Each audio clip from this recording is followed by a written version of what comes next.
ಈ ಎರಡು ಐಟಮ್ ಜಿಮ್ಮಲ್ಲಿ ನನಗೆ ಡೈಲಿ ಬೇಕೇ ಬೇಕು. Day 97 of CCJ. ಇವತ್ ಬೆಳಿಗ್ಗೆ ಕಾಫಿ ಕುಡಿಯೋದಕ್ಕಿಂತ ಮುಂಚೆ ಬೈಸೆಪ್ಸ್ ಪಂಪ್ ಚೆಕ್ ಮಾಡಿದೆ. ಆಮೇಲೆ ಕಾಫಿ ಕುಡಿದು ಜಿಮ್ಮಿಗೆ ಹೊರಟೆ. ಇವತ್ ನಮ್ದಕ್ಕೆ ಬ್ಯಾಕ್ ಅಂಡ್ ಕೋರ್ ಟ್ರೈನಿಂಗ್ ಜಿ. ನಾನ್ ಪುಲ್ಅಪ್ಸ್ ನ ಬ್ಯಾಕ್ ಡೇ ಇದ್ದಾಗ ಅಷ್ಟೇ ಯಾಕೆ ಹೊಡಿತೀನಿ ಅಂದ್ರೆ ಪುಲ್ಅಪ್ಸ್ ಒಂದು ಎಕ್ಸರ್ಸೈಸ್ ಆಗುತ್ತೆ. ನೀವು ಬಿಗಿನರ್ ಆಗಿದ್ದಾಗ ಪುಲ್ಅಪ್ಸ್ ಹೊಡಿಯೋದು ಬೇರೆ ಆಗುತ್ತೆ ಅಂಡ್ ನೀವು ಒಂದು ನಾರ್ಮಲ್ ಲೆವೆಲ್ ಬಂದ್ಮೇಲೆ ಪುಲ್ಅಪ್ಸ್ ಹೊಡಿಯೋದು ಬೇರೆ ಆಗುತ್ತೆ. ಪುಲ್ಅಪ್ಸ್ ಎಲ್ಲಾ ಎಕ್ಸರ್ಸೈಸ್ ತರ ಟ್ರೀಟ್ ಮಾಡಿ.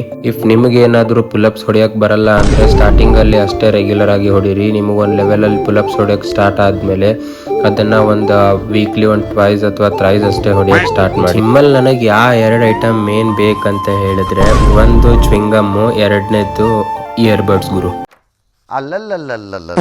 ಚಿಂಗಮ್ದಂತೂ ನಿಮಗೆಲ್ಲರಿಗೂ ಬೆನಿಫಿಟ್ಸ್ ಗೊತ್ತುಂಟು, ಇಯರ್ಬಡ್ಸ್ದು ಗೊತ್ತು. ನಾನೇನಾದ್ರೂ ಇವೆರಡನ್ನು ಬಿಟ್ಟು ಜಿಮ್ಮಿಗೆ ಹೋದೆ ಅಂದ್ರೆ ಅವತ್ತು ನನಗೆ ಜಿಮ್ ಮಾಡಕ್ ಹೋಗ್ಲಿ ಜಿಮ್ ಒಳಗೆ ಹೋಗಕ್ನು ಮನಸ್ಸು ಬರಲ್ಲ ಗುರು. ಜಿಮ್ಮಲ್ಲಿ ಎಂತೆಂತ ಸಾಂಗ್ ಹಚ್ತಾರಂದ್ರೆ ಕೇಳಿನೇ ಅವ್ನು ವರ್ಕೌಟ್ ಮಾಡೋದು ಬಿಟ್ಟು ಓಡೋಗಿರ್ಬೇಕು ಅಂತ ಸಾಂಗ್ ಹಚ್ತಾರ ಗುರು. ಅದಕ್ಕೆ ನಾನು ಜಿಮ್ಮಿಗೆ ಇವೆರಡು ಐಟಮ್ ಬಿಟ್ಟು ಹೋಗಲ್ಲ. ನಿಮಗ್ ಜಿಮ್ಮಿಗೆ ಹೋಗಕ್ ಮೇನ್ ಇಂಪಾರ್ಟೆಂಟ್ ಥಿಂಗ್ಸ್ ಏನು ಅಂತೇಳಿ ಕಾಮೆಂಟ್ ಮಾಡಿ. ಅಂಡ್ ನಾನು ಮನೆಗೆ ಬಂದು ನನ್ನ ಡೈಲಿ ಸ್ಟೆಪ್ಸ್ ಕವರ್ ಮಾಡಿ ನನ್ನ ಡೇ ಎಂಡ್ ಮಾಡಿದೆ. ಇವತ್ತಿಗಿಷ್ಟೇ. Stay fit and focused. ಸಿಗುವ ನಾಳೆ. ಟಾಟಾ.